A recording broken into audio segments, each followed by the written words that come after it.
Salut les amis, j'espère que vous allez bien. En tout cas moi, ça va super. Aujourd'hui, on se retrouve dans un nouveau format. On se retrouve aujourd'hui pour comment régler les paramètres du Rode Wireless Go 2. Donc on va voir ça en détail. J'ai pris quelques petites notes pour vous expliquer quels sont les paramètres à mettre en place et quels sont les paramètres que j'utilise personnellement. Si c'est la première fois que tu viens sur ma chaîne YouTube, n'hésite pas à t'abonner. Tu retrouveras sur cette chaîne justement des tutos, des reviews et des tests sincères sur tous les produits que je teste. Allez, c'est parti pour la suite.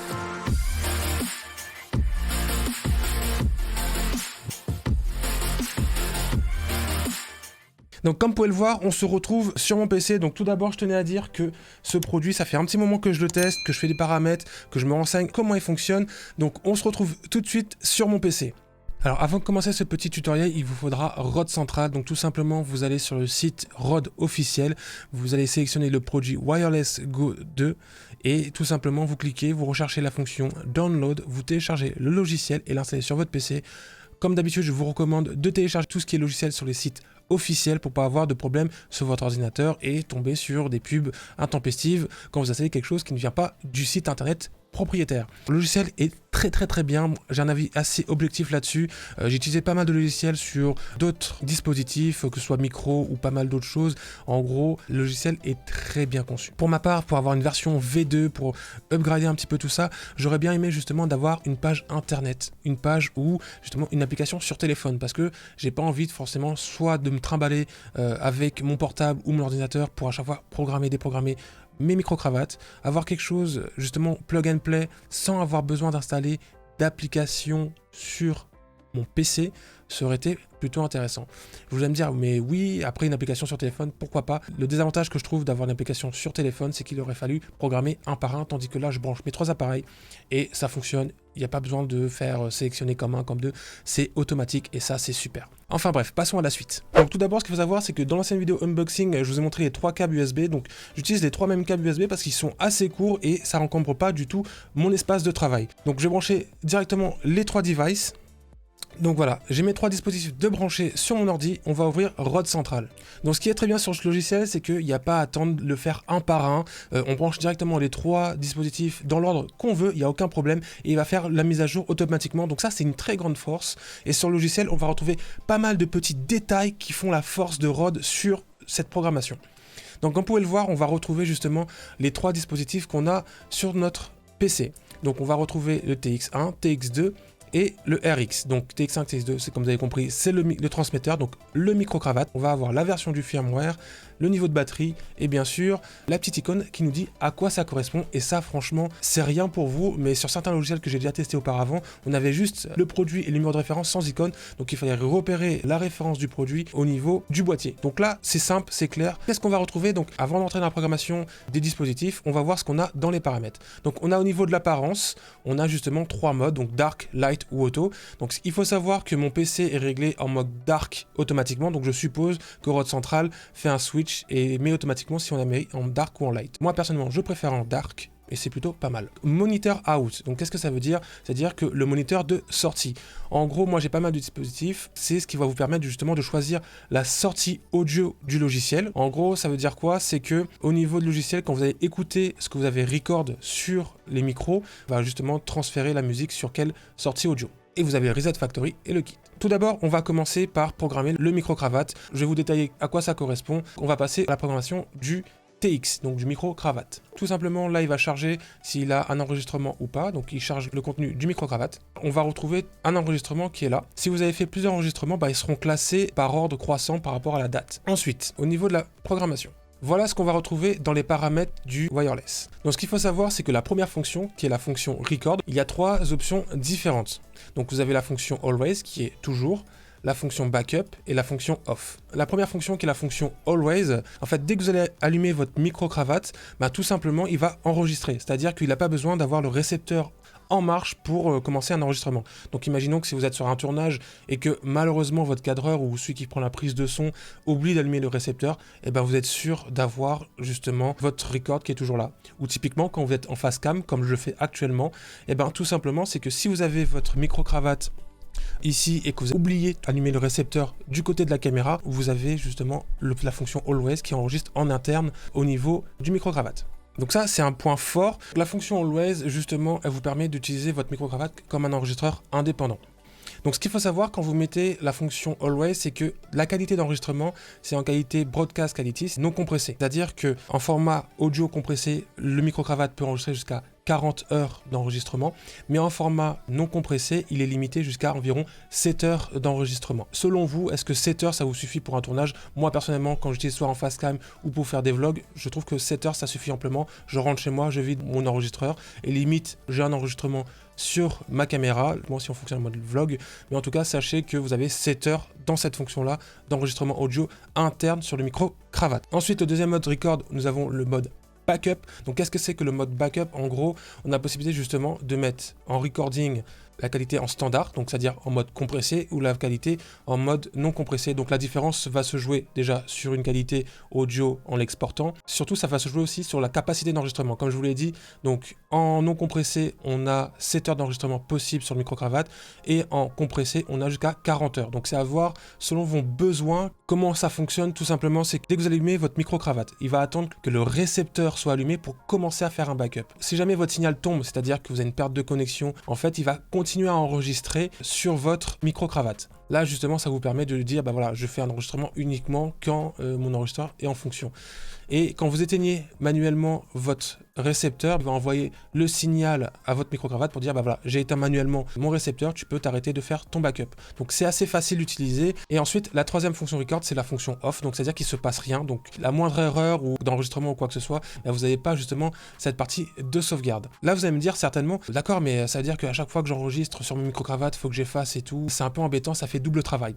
Et ben en fait, sachez que à partir du moment que la mémoire est pleine, donc c'est un avantage comme un inconvénient, c'est-à-dire que le nouvel enregistrement audio que vous allez réaliser sur votre micro-cravate, il va effacer l'enregistrement le plus ancien sur votre micro-cravate. Au bout de 7 heures d'enregistrement audio, personnellement moi, pour mon besoin moi, j'ai de quoi faire. Donc ensuite, on a la fonction pad. Donc on a la fonction pad on et pad off. Donc c'est-à-dire cette fonction, elle est utilisé surtout pour les gens qui vont mettre le micro-cravate juste en face de leur bouche. C'est-à-dire que la fonction pad, c'est la fonction entre guillemets mode basse sensibilité.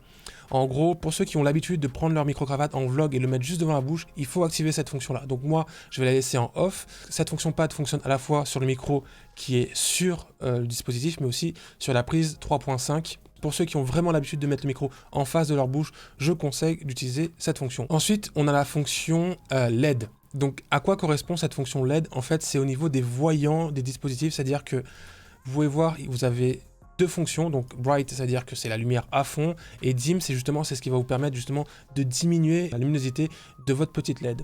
Donc ça reste une option assez basique que je vais laisser en mode dim, parce que si j'ai besoin de voir à distance, avoir un aperçu sur le capteur, voir s'il est en fonction, moi ça me permet de mon côté, si j'ai pas le récepteur pour voir s'il y a encore de la batterie ou quoi que ce soit, d'avoir l'information d'un point de vue visuel.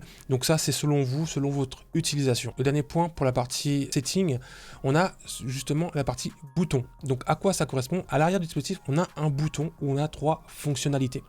Justement, la première fonctionnalité, c'est de ne pas attribuer une fonction à ce bouton. Donc si vous trouvez que l'utilité de ce bouton ne sert à rien, vous mettez none, c'est-à-dire aucune fonction. La deuxième fonctionnalité, c'est marqueur. Imaginons que vous dravez bien vos gens ou tout simplement vous faites du fast cam. Imaginons que vous faites plusieurs coupures au niveau de votre caméra et que vous savez que vous utilisez l'enregistreur de votre micro-cravate. Vous pouvez mettre des marqueurs pour dire par exemple un changement de scène. Vous appuyez une fois et sur le logiciel Rode Central, vous allez avoir un marqueur vert qui vous dit bah voilà, on a appuyé sur ce bouton-là, ça correspond à quelque chose. Tu peux travailler en post-production, ça peut servir. L'option mute. Donc c'est une option assez basique. C'est-à-dire que quand on va appuyer sur le bouton, l'option mute va nous permettre justement de couper le micro du micro-cravate. Donc que ce soit en fonction backup ou en fonction always, si je coupe le micro, le backup va continuer à enregistrer et la fonction always va continuer aussi à enregistrer. C'est juste que ça va couper, ça va mute le micro et le signal sera toujours là.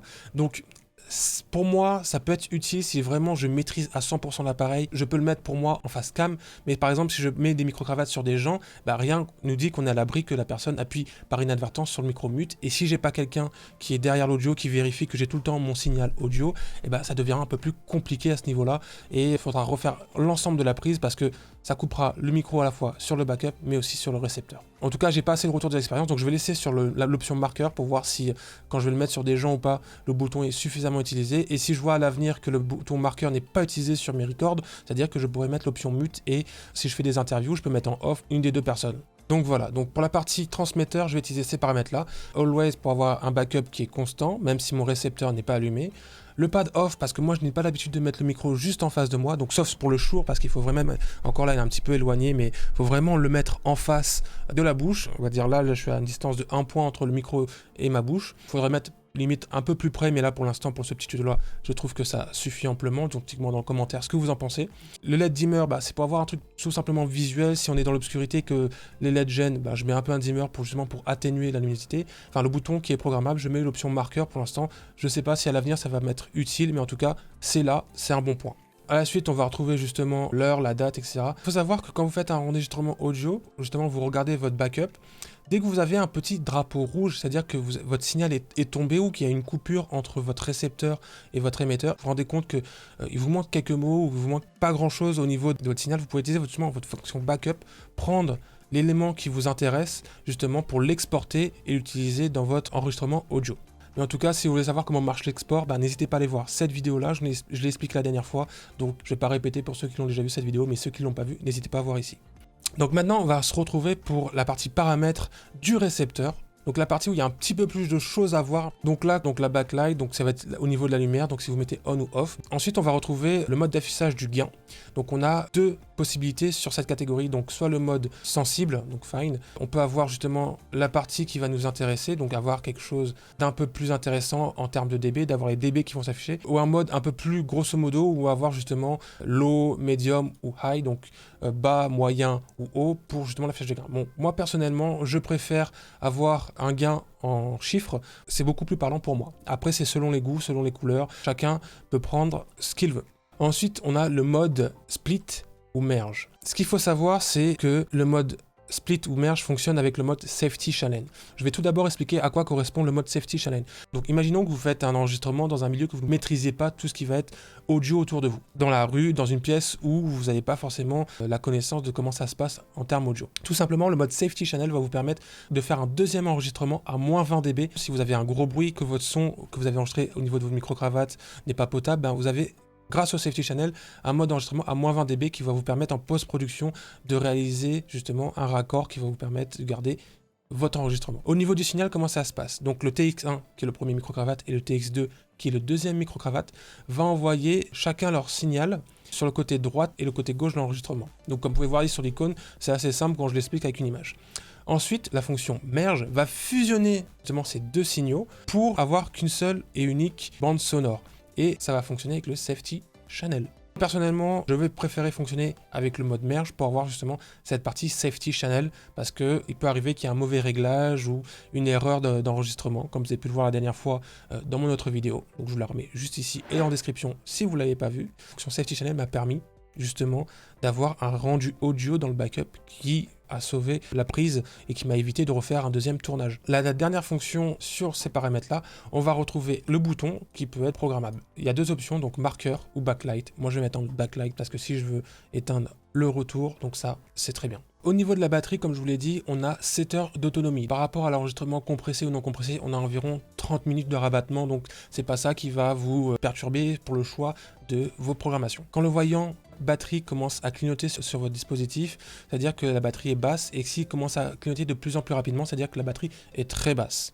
Après, tout simplement, sur la partie récepteur, vous avez justement le niveau de batterie qui est affiché sur l'écran et qui est franchement beaucoup plus parlant si vous ne faites pas attention au niveau des voyants. Au niveau du mode basse sensibilité, vous avez les touches raccourcies sur le récepteur pour passer en mode basse sensibilité en faisant un appui long à la fois sur le bouton appareillage et le bouton dB pour avoir justement ce basculement. Alors, il faut faire un changement assez long et voir que l'icône change. Si vous faites ce raccourci un peu trop court, justement, ça va mettre en sourdine votre micro et là, c'est un peu plus embêtant.